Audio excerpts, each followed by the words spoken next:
Hello everyone, welcome to KMB classes.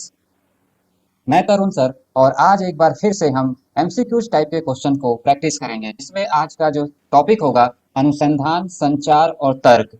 आज के इस वीडियो में प्रैक्टिस पेपर में हम रिसर्च के, कम्युनिकेशन के और तर्क के एमसीक्यूज टाइप के क्वेश्चंस को प्रैक्टिस करेंगे।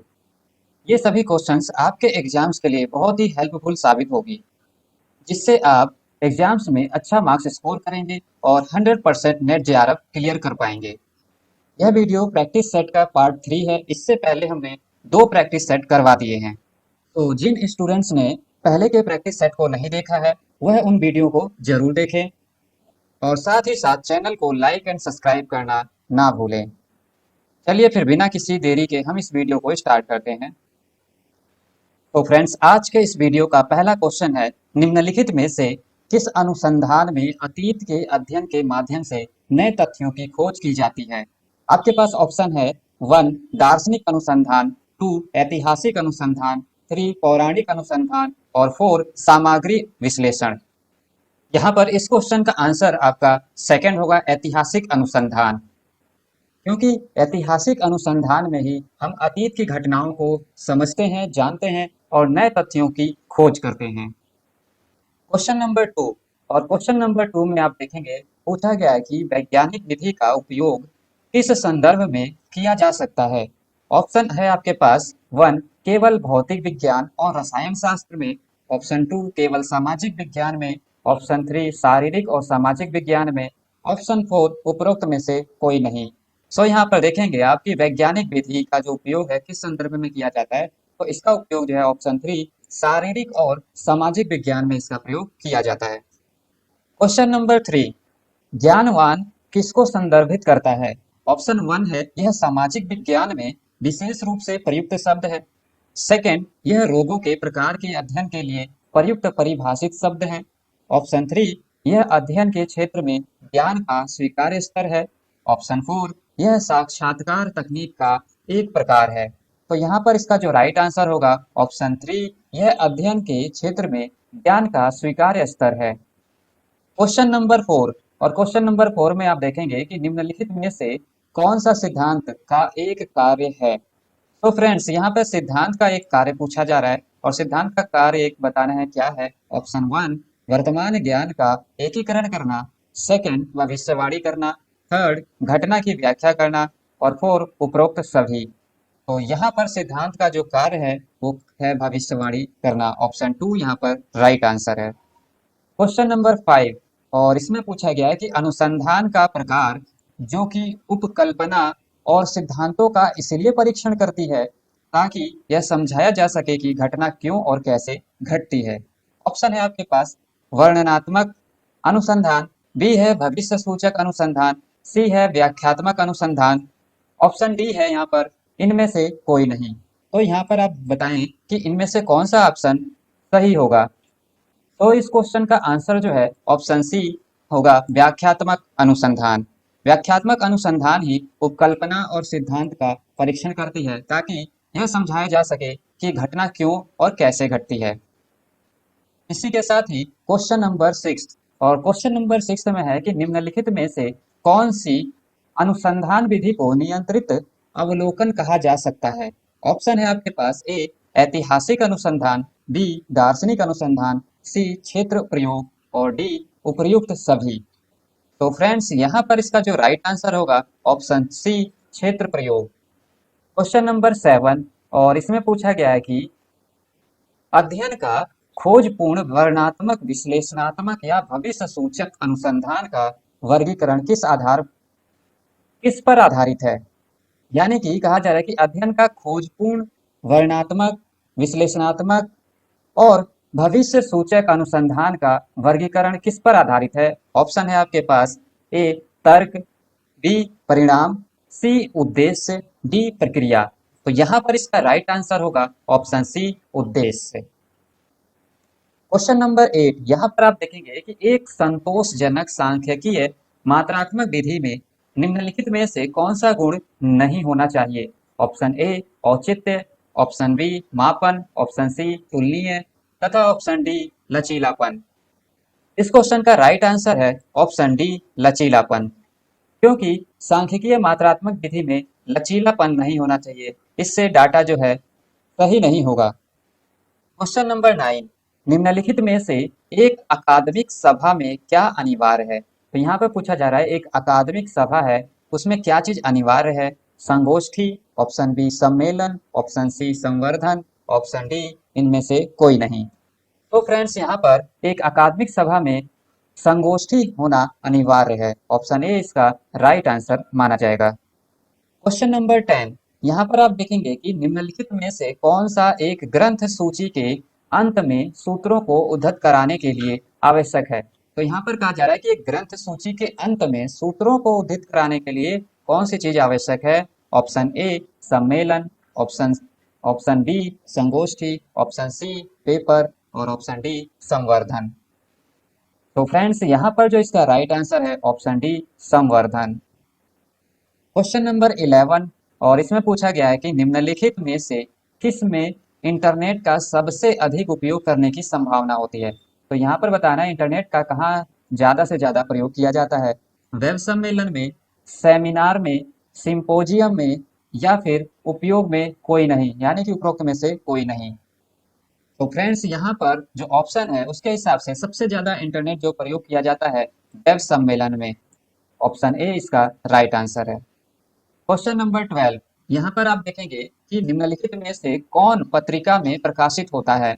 ऑप्शन ए है आपके पास आलेख, option B paper, option C है ए और बी दोनों, ऑप्शन डी है उपयुक्त में से कोई नहीं। तो यहाँ पर इसका जो राइट आंसर है आलेख और पेपर दोनों, इस तरह से इसका जो राइट आंसर है ऑप्शन सी ए और बी दोनों, ये दोनों ही पत्रिका में प्रकाशित होती हैं।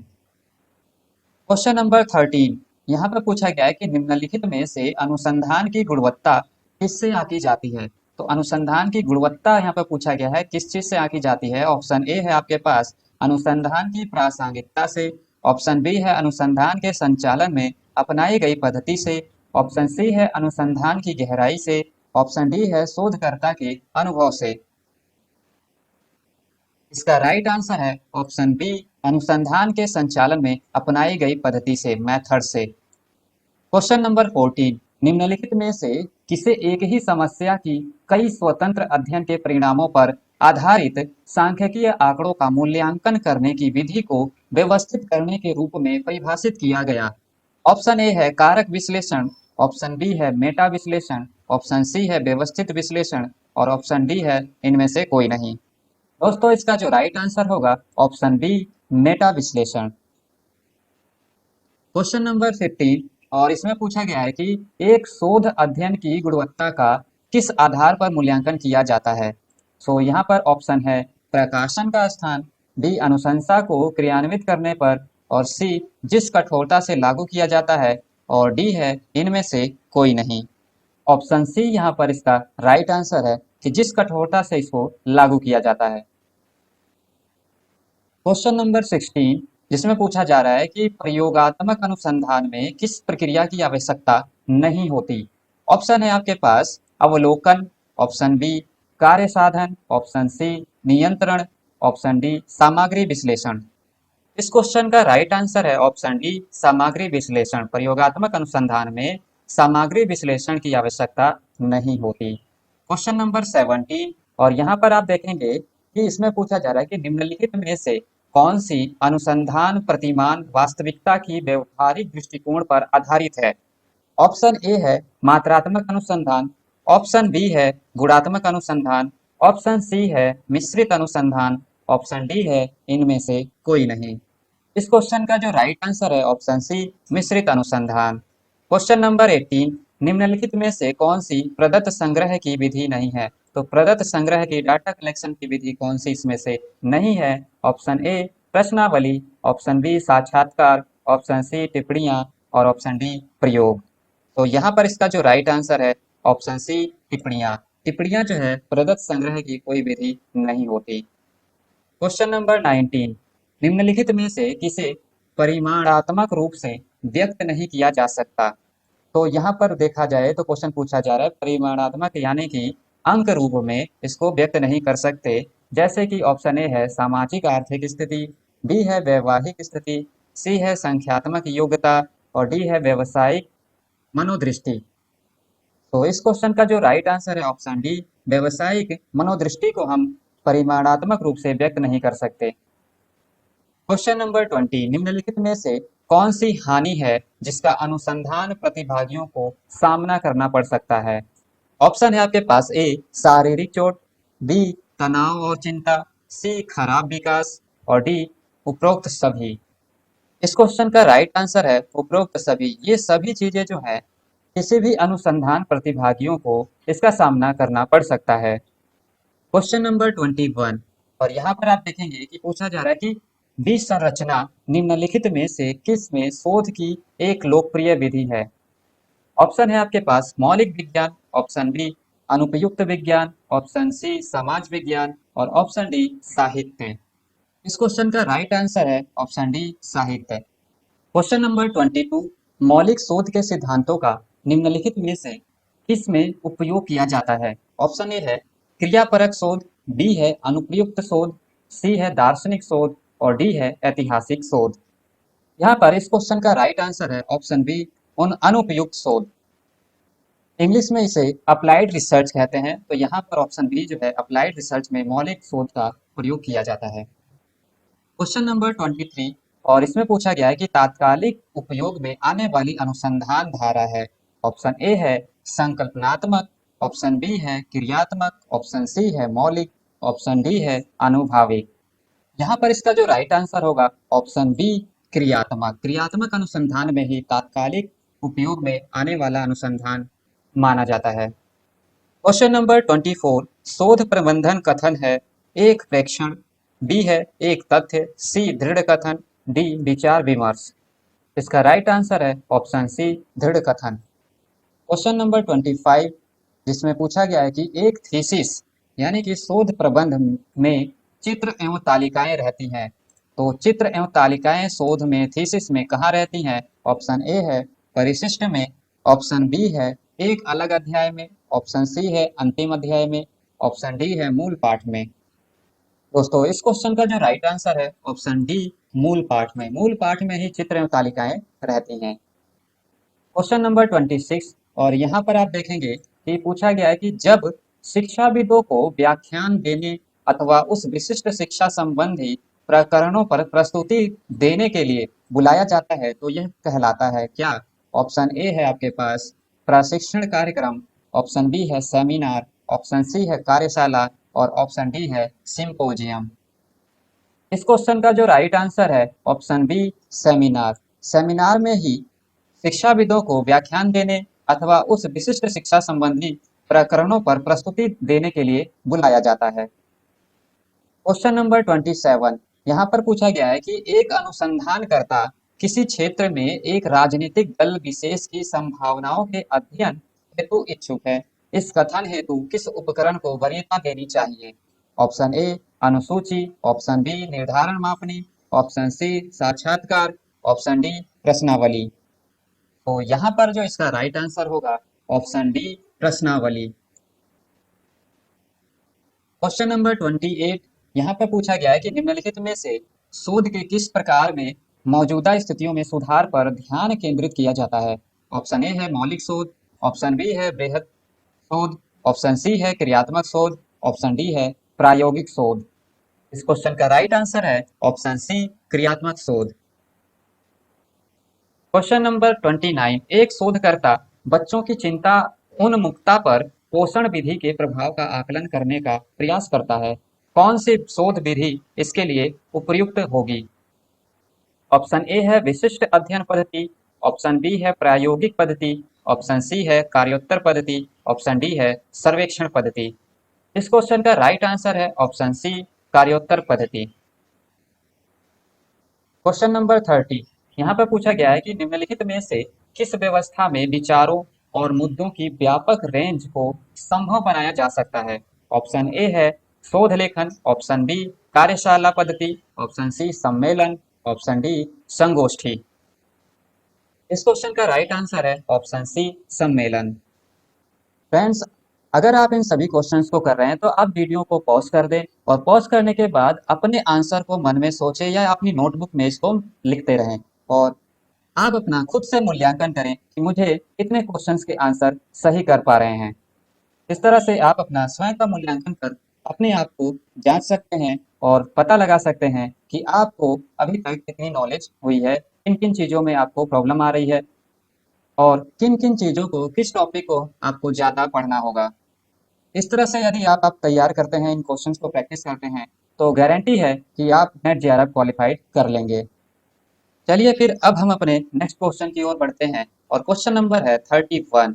31 में पूछा जा रहा है कि एक शोध प्रबंध लेखन फॉर्मेट को अंतिम रूप देने में निम्नलिखित में से कौन सा पूरक प्रश्नों का भाग बनेगा।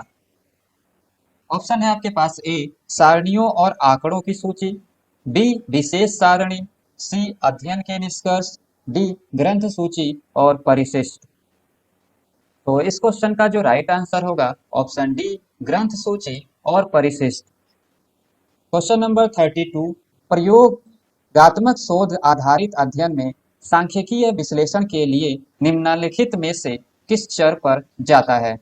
ऑप्शन ए है आपके पास निराश्रित चर, ऑप्शन बी आश्रित चर, ऑप्शन सी परिनियामक चर, ऑप्शन डी नियंत्रण चर।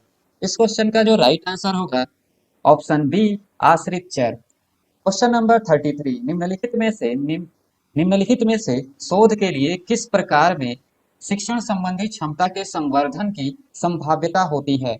ऑप्शन ए मौलिक शोध, ऑप्शन बी क्रियात्मक शोध, ऑप्शन सी प्रभाव आकलन शोध और ऑप्शन डी इनमें से कोई नहीं।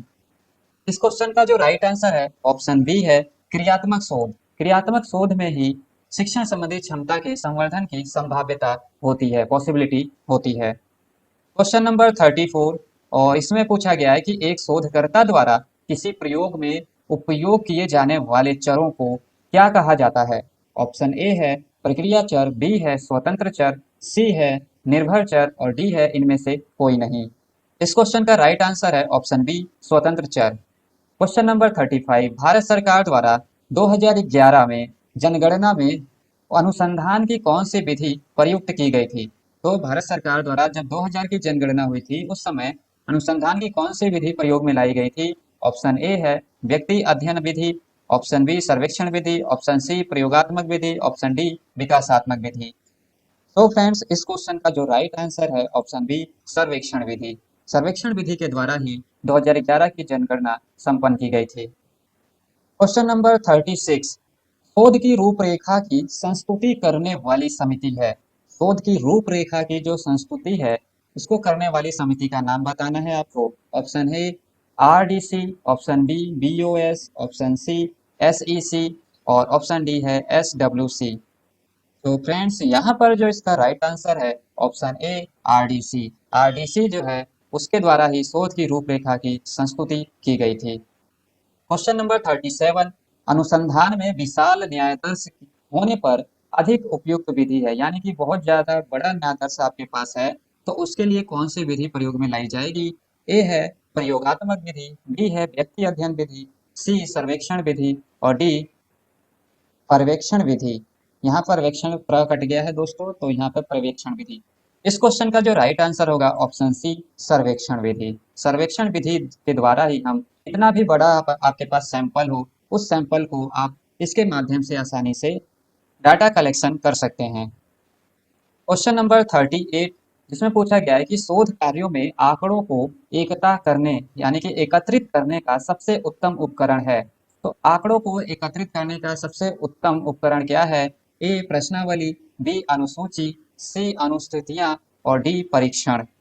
इस क्वेश्चन का राइट आंसर है ऑप्शन डी परीक्षण। परीक्षण के माध्यम से हम आंकड़ों को एकत्रित कर सकते हैं आसान तरीके से। क्वेश्चन नंबर 39, नियंत्रित समूह शर्त निम्नलिखित में से किस में प्रयुक्त होता है या होती है। ऑप्शन ए है सर्वेक्षण शोध, ऑप्शन बी है ऐतिहासिक शोध, ऑप्शन सी है प्रयोगात्मक शोध, ऑप्शन डी है विवरणात्मक शोध। इस क्वेश्चन का राइट आंसर है ऑप्शन सी प्रयोगात्मक शोध। नेक्स्ट क्वेश्चन है क्वेश्चन नंबर 40, कार्यशाला किसके लिए आयोजित की जाती है। ऑप्शन है आपके पास व्याख्यान देने के लिए, ऑप्शन बी बहुलक्षित समूह के लिए, ऑप्शन सी नए सिद्धांत प्रदर्शित करने के लिए, ऑप्शन डी परीक्षण करने अथवा अनुभव प्रदान करने के लिए। तो इसका जो राइट आंसर है ऑप्शन डी परीक्षण करने और अनुभव प्रदान करने के लिए। तो कार्यशाला जो है इसको याद रखना है हमेशा, अनुभव जो वर्ड आएगा वही इसका राइट आंसर होता है। तो परीक्षण करने और अनुभव प्रदान करने के लिए कार्यशालाएं आयोजित की जाती हैं। क्वेश्चन नंबर 41, अनुसंधानकर्ता उत्तरदाता को प्रभावित कर सकता है।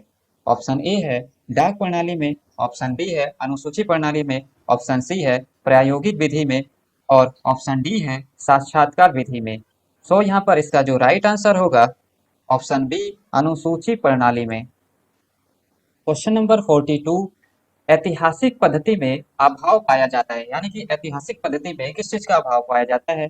ऑप्शन ए है रुचि का, ऑप्शन बी है तटस्थता का, ऑप्शन सी है घटनाओं का, ऑप्शन डी है धार्मिकता का। तो इस क्वेश्चन का जो राइट आंसर है ऑप्शन बी, तटस्थता का। ऐतिहासिक पद्धति में अभाव पाया जाता है। क्वेश्चन नंबर 43, सांख्यिकीय पद्धति द्वारा निर्णय लिए जाते हैं। ऑप्शन ए है एकाकी, ऑप्शन बी सामूहिक, ऑप्शन सी आर्थिक, ऑप्शन डी है राजनीतिक। तो इस क्वेश्चन का जो राइट आंसर है ऑप्शन बी, सामूहिक। सामूहिक निर्णय लिए जाते हैं किसी भी सांख्यिकीय पद्धति में। क्वेश्चन नंबर 44, अनुसंधान का उद्देश्य है ए योग्यता में सुधार, बी अपनी ख्याति को बढ़ाना, सी वर्तमान ज्ञान को बढ़ाना, और डी नौकरी की अन्य अनिवार्यताओं को पूरा करना या अनिवार्यताओं की पूर्ति करना। इस क्वेश्चन का राइट आंसर है ऑप्शन सी, वर्तमान ज्ञान को बढ़ाना। क्वेश्चन नंबर 45, अनुसंधान की गुणवत्ता किस पर निर्भर करती है। ऑप्शन ए है आपके पास उच्च तकनीकी के उपयोग पर, बी उपलब्ध सुविधाओं पर, सी शोध प्रविधि में परीक्षण पर, और डी अनुसंधानकर्ता के समर्पण पर। इस क्वेश्चन का राइट आंसर है ऑप्शन डी, अनुसंधानकर्ता के समर्पण पर।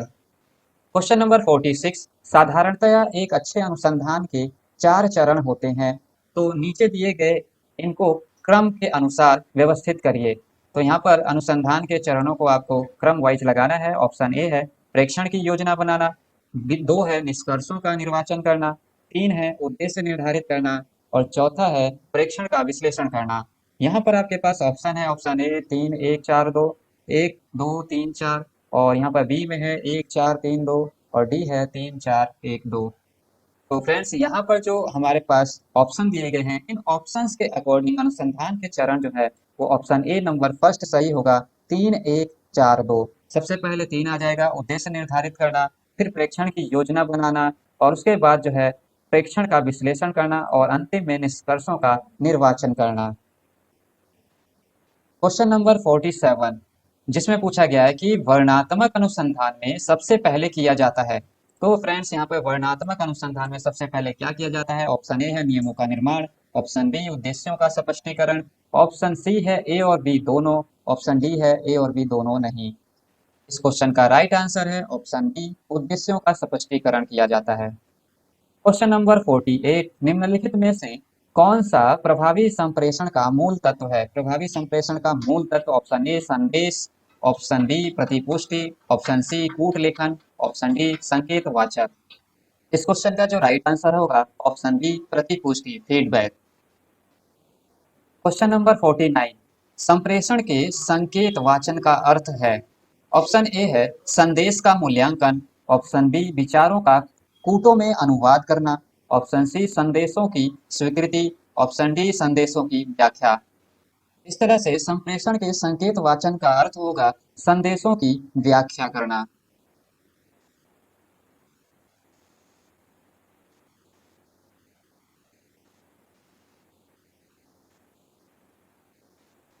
क्वेश्चन नंबर 51, संदेश के हस्तांतरण प्राप्ति या प्रतिपुष्टि में जो बाधा हस्तक्षेप करती है उसे कहा जाता है।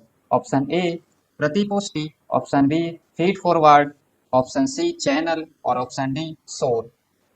इस क्वेश्चन का राइट आंसर है ऑप्शन डी शोर, जो कि संदेश के हस्तांतरण प्राप्ति में या प्रतिपुष्टि में बाधा पहुंचाती है, उसे शोर कहते हैं। क्वेश्चन नंबर 52, यहाँ पर पूछा गया है कि जनसंपर्क की सूचना कार्य के रूप में किसका वर्णन किया गया है।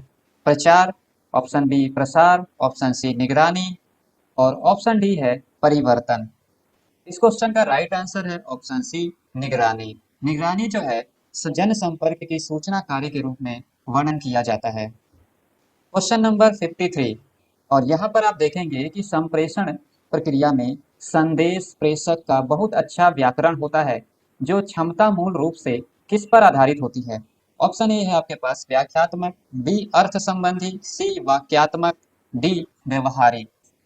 क्वेश्चन नंबर 55, मेहर बिया के अनुसार संप्रेषण में शब्द, स्वर का लहजा और शारीरिक भाषा का क्रमशः कितना कितना योगदान रहता है? ऑप्शन ए है 38, 7, 55, ऑप्शन बी है 7, 38, 55, ऑप्शन सी है 55, 38, 7 और ऑप्शन डी है इनमें से कोई नहीं। तो इस क्वेश्चन का जो राइट आंसर है ऑप्शन बी 7, 38 और 55। तो मेहर बिया ने बताया था कि जो संप्रेषण होता है उसमें शब्द, स्वर और लहजा, स्वर का लहजा, शारीरिक भाषा का जो योगदान होता है वो 7, 38 और 55 होता है। क्वेश्चन नंबर 56, एक कूट लेखन संदेश की चारों शर्त प्रभावशीलता को प्रभावित करती है। कौशल, दृष्टिकोण, प्रेषक का ज्ञान और डैश। तो यहाँ पर ऑप्शन में बताना है आपको सामाजिक सांस्कृतिक प्रणाली, ऑप्शन बी संदेश प्राप्तकर्ता का ज्ञान, ऑप्शन सी संदेश प्रेषित की आयु, ऑप्शन डी पर्यावरण मुद्दे। इस क्वेश्चन का राइट आंसर होगा ऑप्शन ए सामाजिक सांस्कृतिक प्रणाली। क्वेश्चन नंबर 57, निम्नलिखित में से सार्वजनिक संप्रेषण संचार के अंतर्गत होता है? क्वेश्चन का ऑप्शन है जटिल संरचना, बी राजनीतिक संरचना, सी सुविधाजनक संरचना और डी औपचारिक संरचना। तो सार्वजनिक संप्रेषण संचार के अंतर्गत होता है औपचारिक संरचना। ऑप्शन डी इसका राइट आंसर होगा। क्वेश्चन नंबर 58, जिसमें पूछा गया है कि इंटरनेट पर बातचीत करना संप्रेषण का कौन सा रूप है? तो इंटरनेट पर जो बातचीत की जाती है वो संप्रेषण का कौन सा रूप है? ऑप्शन ए है मौखिक संप्रेषण, बी है गैर मौखिक संप्रेषण, सी है समानांतर संप्रेषण और डी है चर्चा संप्रेषण। इस क्वेश्चन का राइट आंसर है ऑप्शन सी समानांतर संप्रेषण। क्वेश्चन नंबर 59, निम्नलिखित में से किस शब्द को उसकी संदेशों की व्याख्या के लिए क्रोनेमिक्स किस शब्द से संबंधित किया जाता है? ऑप्शन ए है गंध, ऑप्शन बी है स्वाद, ऑप्शन सी है समय और ऑप्शन डी है उपयोग सभी, उपरोक्त सभी। इस क्वेश्चन का राइट आंसर है ऑप्शन सी समय। क्वेश्चन नंबर 60, निम्नलिखित में से संप्रेषण किसके हस्तांतरण और संबंधों के संदर्भ में होता है? ऑप्शन ए है विचार, बी है अवधारणा, सी है अर्थ और ऑप्शन डी है शब्द। इस क्वेश्चन का जो राइट आंसर होगा ऑप्शन सी अर्थ। क्वेश्चन नंबर 61, हार्डवेयर टेक्नोलॉजी में नवीनतम विकास है? ऑप्शन ए एफएम चैनल की उत्पत्ति, ऑप्शन बी जेड चैनल का समावेश, ऑप्शन सी एम चैनल का समावेश और ऑप्शन डी स्टार चैनल का समावेश। तो इस क्वेश्चन का जो राइट आंसर है ऑप्शन ए एफएम चैनल की उत्पत्ति। क्वेश्चन नंबर 62, भारत में एजुकेशनल टीवी पहली बार आरंभ किया गया था? ऑप्शन ए है 1961 में, 1959 में, 1968 में या फिर ऑप्शन डी है 1971 में। इस क्वेश्चन का जो राइट आंसर है ऑप्शन बी 1959 में। क्वेश्चन नंबर 63, संचार पक्ष का कौन सा समूह संचार की प्रक्रिया को खंडित नहीं करता? ऑप्शन है आपके पास ए मूल्यांकन संकेंद्रण निदर्शन, बी है मूल्यांकन संकेंद्रण अतिरंजन, सी है संकेंद्रण निदर्शन अतिरंजन और डी है इनमें से कोई नहीं। यहाँ पर क्वेश्चन देखेंगे कि संचार पक्ष का कौन सा समूह संचार की प्रक्रिया को खंडित नहीं करता। इस क्वेश्चन का जो राइट आंसर होगा ऑप्शन ए मूल्यांकन संकेंद्रण और निदर्शन। क्वेश्चन नंबर 64, विशाल समूह के संसार में निम्नलिखित में से किस माध्यम का प्रभावशाली ढंग से प्रयोग किया जा सकता है? Option A television, option B video, option C computer और ऑप्शन डी है ओवरहेड प्रोजेक्टर। तो यहाँ पर कहा जा रहा है कि विशाल समूह के संसार में, संसार नहीं होगा यहाँ पर संचार, तो विशाल समूह को अगर हमें संचार करना है, के साथ संचार करना है तो उसके लिए किस माध्यम को प्रभावशाली ढंग से प्रयोग किया जा सकता है? यानी कि ज्यादा से ज्यादा लोगों में अगर हमें संचार करना है तो किसका हम यहाँ पर प्रयोग कर सकते हैं? तो इसका जो राइट आंसर होगा टेलीविजन। टेलीविजन के माध्यम से हम एक विशाल समूह में संचार प्रभावशाली ढंग से आयोजित कर सकते हैं तो यह प्रयोग में ला सकते हैं। क्वेश्चन नंबर 65, शिक्षण के समय विचार संचार द्वारा छात्रों पर प्रभाव डाला जा सकता है? ऑप्शन ए है मनोवैज्ञानिक, ऑप्शन बी सामान्य, ऑप्शन सी दलगत, ऑप्शन डी शैक्षणिक। इस क्वेश्चन का जो राइट आंसर होगा ऑप्शन ए मनोवैज्ञानिक। शिक्षण के समय विचार संचार द्वारा छात्रों पर प्रभाव डाला जा सकता है तो मनोवैज्ञानिक रूप से। क्वेश्चन नंबर 66, एमसी राष्ट्रीय पत्रकारिता एवं संचार विश्वविद्यालय कहाँ पर स्थित है? ऑप्शन ए है लखनऊ, बी है भोपाल, सी है चेन्नई और डी है मुंबई। इस क्वेश्चन का जो राइट आंसर होगा ऑप्शन डी भोपाल में। भोपाल में एमसी राष्ट्रीय पत्रकारिता एवं संचार विश्वविद्यालय स्थित है। क्वेश्चन नंबर 67, कक्षा में विद्यार्थियों द्वारा संदेश करण करण नहीं होगा यहाँ पर कक्षा में विद्यार्थियों द्वारा संदेश पर प्रतिकूल प्रभाव डालने वाले आंतरिक एवं बाह्य कारकों को क्या कहा जाता है? ऑप्शन ए है प्रतिपुष्टि, बी है विखंडन, सी है प्रवहन और डी है शोर। इस क्वेश्चन का राइट आंसर है ऑप्शन डी शोर। क्वेश्चन नंबर 68, सामुदायिक रेडियो एक प्रकार की बस सेवा है जो रुचि पैदा करती है किसके लिए? ऑप्शन ए है स्थानीय श्रोतागण, बी है शिक्षा, सी है मनोरंजन और डी है समाचार। इस क्वेश्चन का राइट आंसर है ऑप्शन ए स्थानीय श्रोतागण। क्वेश्चन नंबर 69, प्रत्येक प्रकार का संप्रेषण प्रभावित होता है। ऑप्शन ए है अभिग्रहण से, बी है गैर विनिमय से, सी है संदर्भ से और डी है संचरण से। इस क्वेश्चन का राइट आंसर है ऑप्शन डी संचरण से। संचरण से प्रत्येक प्रकार का जो संप्रेषण है वो प्रभावित होता है। क्वेश्चन नंबर 70, शिक्षक छात्र संप्रेषण प्राय होता है। ऑप्शन ए है अप्रमाणिक, बी है विवेचनात्मक, सी है उपयोगितावादी, डी है प्रतिरोधात्मक। तो फ्रेंड्स शिक्षक छात्र संप्रेषण प्राय होता है उपयोगितावादी। ऑप्शन सी इसका राइट आंसर होगा। क्वेश्चन नंबर 71, प्रभावी संप्रेषण में पहले से यह माना जाता है। ऑप्शन ए है तटस्थता, ऑप्शन डी प्रभुत्व, ऑप्शन सी उदासीनता, ऑप्शन डी बोध। इस क्वेश्चन का राइट आंसर है ऑप्शन डी बोध। क्वेश्चन नंबर 72, प्रसार भारती का गठन किस वर्ष किया गया था? ऑप्शन ए है 1995, 1997, 1999 और 2001। दोस्तों प्रसार भारती का जो गठन है 1997 में किया गया था। क्वेश्चन नंबर 73, भारत में कौन सी प्रसारण प्रणाली का अनुसरण होता है? ए है NTSE, बी है PAL, सी है HPCM, डी है NTCS। इस क्वेश्चन का राइट आंसर है option B PL। Question number 74, internet आधारित संचार के आरंभिक प्रयास किसके लिए किए गए थे? ऑप्शन ए है व्यावसायिक संचार, बी है सैन्य उद्देश्य, सी है पारस्परिक अंतरक्रिया और डी है राजनीतिक अभियान।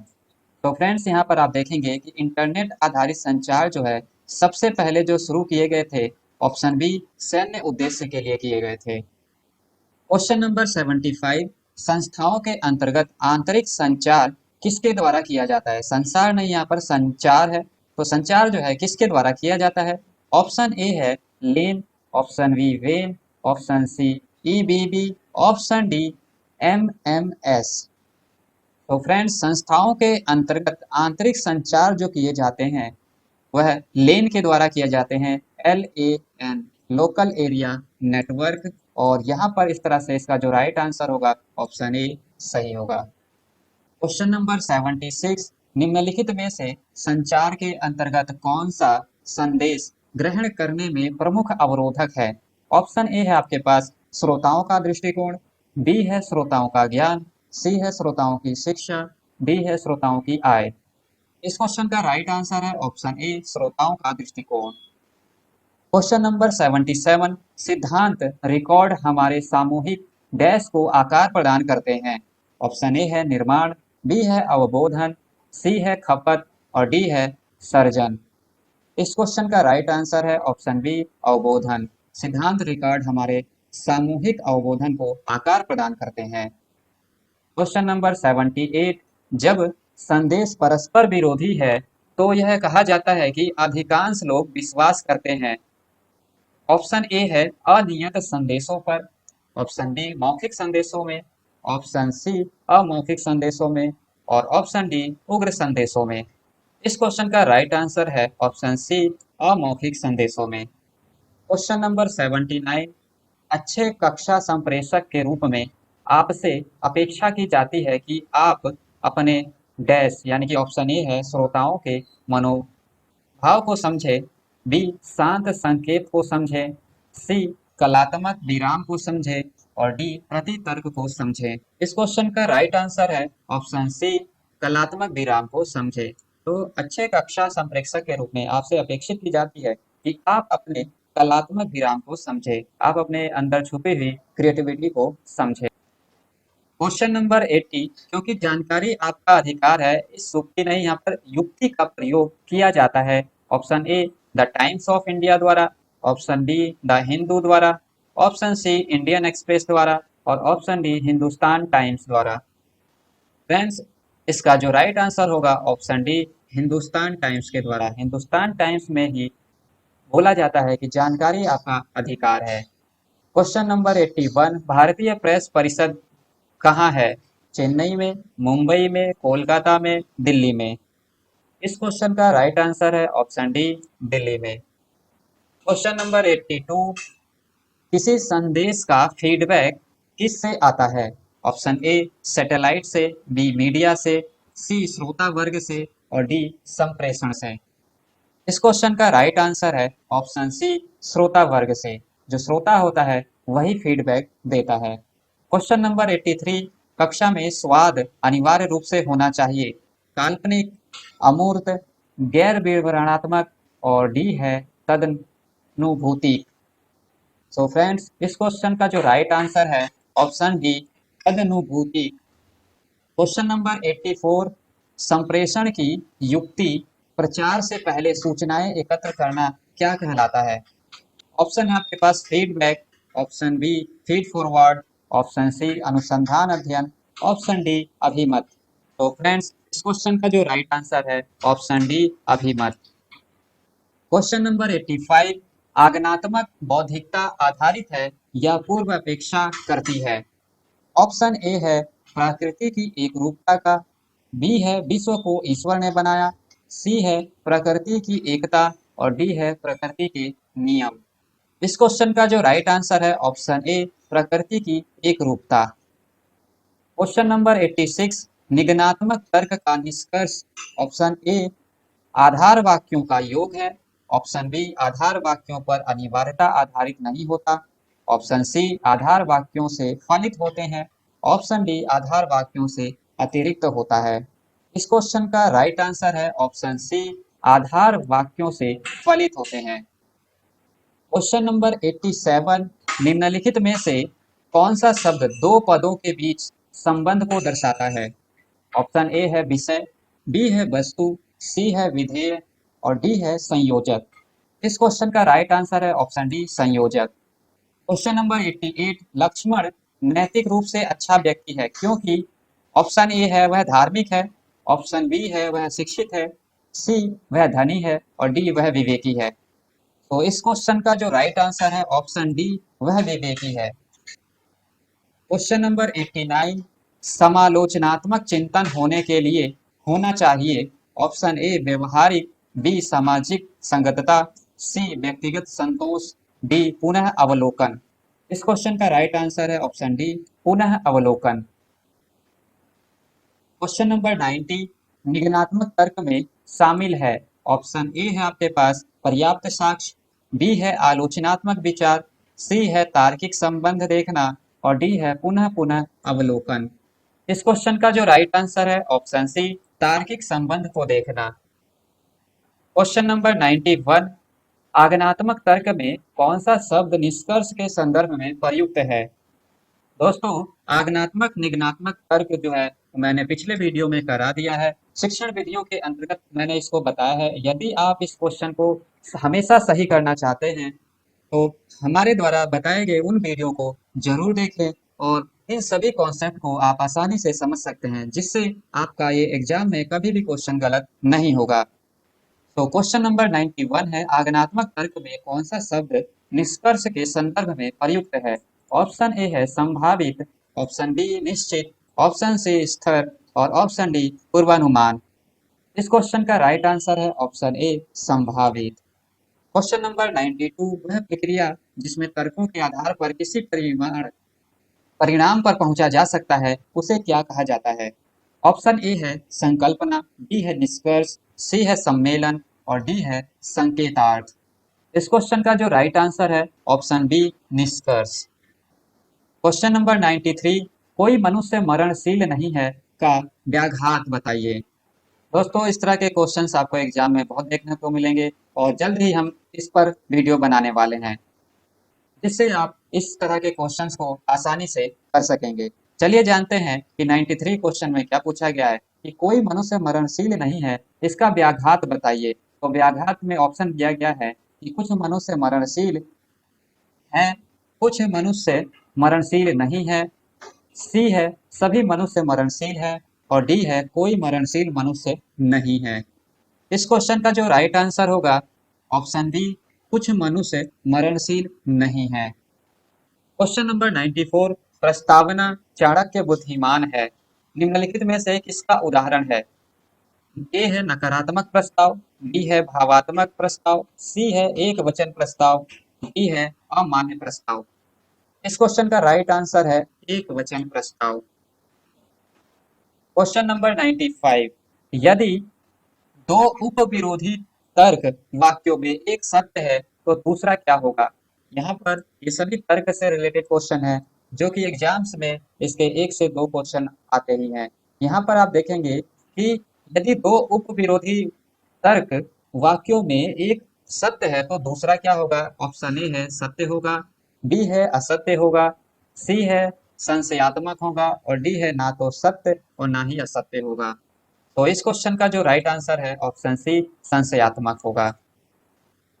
क्वेश्चन नंबर 96, न्याय संगतता के प्रश्न में होने चाहिए। ऑप्शन ए 3 पद, ऑप्शन बी 4 पद, ऑप्शन सी 5 पद, ऑप्शन डी 6 पद। तो इस क्वेश्चन का जो राइट आंसर है ऑप्शन ए 3 पद। न्याय संगतता के प्रश्न में होने चाहिए 3 पद। क्वेश्चन नंबर 97, निम्नलिखित कथन पर विचार कीजिए और इसमें दिए गए तर्क की प्रकृति का उल्लेख करते हुए सही कूट का चयन कीजिए। यह कल्पना करना कि इस अनंत अंतरिक्ष में पृथ्वी पर एक बसी हुई दुनिया है ऐसा असंगत कथन है जैसा कि बाजरे की खेत में केवल एक दाना उगेगा। दोस्तों इस तरह का क्वेश्चन गारंटीड है कि एग्जाम में एक क्वेश्चन आता ही है, फिक्स होता है इस तरह के एक क्वेश्चन का आना। इस क्वेश्चन के आंसर को आप आसानी से समझ सकते हैं जो कि मैंने पिछली वीडियोस में टीचिंग एप्टीट्यूड के अंतर्गत शिक्षण विधियों के अंतर्गत मैंने सादृश्यात्मक विधि कराई है। उसमें मैंने बताया है कि किस तरह से आपको इस तरह के क्वेश्चंस जब आएंगे तो उसका राइट आंसर आप पता लगा सकते हैं। तो फ्रेंड्स यहाँ पर आपको जैसे वैसे ठीक है इसी तरह उसी तरह अगर इन सब के बीच में अगर क्वेश्चन दिखाई दे, कंपैरिजन करना दिखाई दे तो आप उसका जो राइट आंसर है हमेशा सादृश्यात्मक ही लगाएं। तो इसका जो राइट आंसर होगा डी होगा सादृश्यात्मक। तो यहाँ पर आप देख सकते हैं ऐसा, तो यहाँ पे लिखा है जैसा, इसी तरह तो उसी तरह।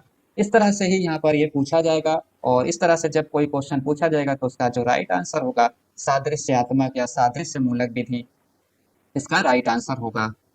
क्वेश्चन नंबर 98, दो तर्क वाक्य जिसके उद्देश्य और विधेय पद समान है लेकिन गुण भिन्न है वे ऑप्शन ए है व्याघात है, ऑप्शन बी विरुद्ध है, ऑप्शन सी गौण है और ऑप्शन डी तादात्मक है। इस क्वेश्चन का जो राइट आंसर होगा ऑप्शन सी गौण पद है। क्वेश्चन नंबर 99, आगमनात्मक तर्क निम्नलिखित में से किस पर आधारित है? ए प्रकृति की अखंडता, बी प्रकृति की एकता, सी प्रकृति की समरूपता और डी प्रकृति की समरसता। इस क्वेश्चन का राइट आंसर है ऑप्शन सी प्रकृति की समरूपता। क्वेश्चन नंबर 100, तार्किक युक्ति का आधार है ए संबंधित आधार वाक्यों की सत्यता, बी संबंधित आधार वाक्यों का वैध संबंध, सी प्रतीकात्मक भाषा का प्रयोग, डी साधारण भाषा का प्रयोग। तो फ्रेंड्स यहाँ पर जो इसका राइट आंसर होगा ऑप्शन बी संबंधित आधार वाक्यों का वैध संबंध। क्वेश्चन नंबर 101, जिस प्रकार किसी सेना को छोटी छोटी टुकड़ों में बांटने से सेना की शक्ति क्षीण हो जाती है उसी प्रकार, तो यहाँ पर आप देख सकते हैं जिस प्रकार उसी प्रकार इस तरह से यहाँ पर क्वेश्चन दिए हुए होते हैं। यदि किसी हीरे को छोटे छोटे टुकड़ों में काट दिया जाए तो उसके मूल्य में आज ह्रास हो जाएगा। उपयुक्त युक्ति को कहा जाता है ऑप्शन ए सादृश्यात्मक, ऑप्शन बी कारणात्मक कारणात्मक, ऑप्शन सी है यहाँ पर आंकड़ात्मक और ऑप्शन डी है निगनात्मक। तो फ्रेंड्स जैसा कि मैंने बताया है कि आपको इसी प्रकार उसी प्रकार जैसे वैसे इस तरह की चीजें आपको दिखाई दे जाए तो उसका जो है आंसर होगा हमेशा सादृश्यात्मक, सादृश्य मूलक, कुछ भी कह सकते हैं आप इसको। तो ऑप्शन ए इसका राइट आंसर होगा। इसी तरह से क्वेश्चन नंबर 102 जिसमें पूछा गया है कि न्याय युक्ति होती है। न्याय युक्ति होती है ऑप्शन ए है निगनात्मक, बी है प्रयोगात्मक और सी है प्राकल्पनात्मक और डी है इनमें से कोई नहीं। इस क्वेश्चन का जो राइट आंसर है ऑप्शन ए निगनात्मक। क्वेश्चन नंबर 103 यदि समान उद्देश्य तथा विधेय मानक निरपेक्ष तर्क वाक्य इस प्रकार संबंधित है कि अगर एक निर्धारित अनिर्धारित रहता है तो दूसरा भी अनिर्धारित होगा तो उसका संबंध क्या कहलाता है। ऑप्शन ए है असंगत, बी है उपसंगत, सी है अंतर्विरोध और डी है अधीन। तो इस क्वेश्चन का राइट आंसर है ऑप्शन सी अंतर्विरोध कहलाएगा। क्वेश्चन नंबर 104 संरचना वाले तर्क, तर्क नहीं है यहाँ पे तर्क, संरचना वाले तर्क वाक्यों का समूह जो कुछ निष्कर्ष प्रदर्शित करता है क्या कहलाता है। ऑप्शन ए है एक तर्क, बी है एक स्पष्टीकरण, सी है एक वैध तर्क और डी है एक निष्कर्ष। इस तरह से इस क्वेश्चन का राइट आंसर है ऑप्शन ए एक तर्क। क्वेश्चन नंबर 105 यदि हम विश्व के बारे में तथ्यों की नई जानकारी प्राप्त करने की कोशिश करें तो निम्न में से किस प्रकार की तर्क शक्ति पर भरोसा करना चाहिए या करें। ऑप्शन ए है आगनात्मक, बी है निगनात्मक, सी है प्रदर्शनात्मक और डी है शरीर विज्ञान संबंधी। तो इस क्वेश्चन का राइट आंसर है ऑप्शन ए आगनात्मक। क्वेश्चन नंबर 106 जब किसी तर्क का निष्कर्ष अंतिम रूप से अपनी आधारिकाओं के परिणाम स्वरूप आए तो वह तर्क निम्नलिखित में से क्या कहलाता है। ऑप्शन ए है चक्रीय तर्क, बी है सादृश्य मूलक तर्क, सी है आगनात्मक तर्क और डी है निगनात्मक तर्क। इसका राइट आंसर होगा ऑप्शन डी निगनात्मक तर्क। क्वेश्चन नंबर 107 यह कहना एक सामान्य सत्य है कि जब पृथ्वी पर सर्वप्रथम जीवन का उद्भव हुआ तब वहां कोई नहीं था। इस प्रकार जीवन के उद्भव के संबंध में किसी भी अभिकथन को सिद्धांत माना जाना चाहिए। उपयुक्त दोनों कथन निर्मित करते हैं। तो यहाँ पर पूछा गया है कि जो दोनों कथन है वो क्या चीज निर्मित करते हैं। ऑप्शन ए है एक आख्यान, ये आख्यान नहीं होगा व्याख्यान। ऑप्शन बी है एक तर्क, ऑप्शन सी है अटकल, एक अटकल और ऑप्शन डी है एक ऐतिहासिक व्याख्या। इस क्वेश्चन का राइट आंसर है ऑप्शन बी एक तर्क। क्वेश्चन नंबर 108 जिसमें पूछा गया है कि महिलाओं तथा पुरुषों की प्रजननात्मक क्रियाविधि अलग अलग हो सकती है लेकिन किसी को भी दूसरे के सापेक्ष अधिक अपकृष्ट नहीं माना जा सकता।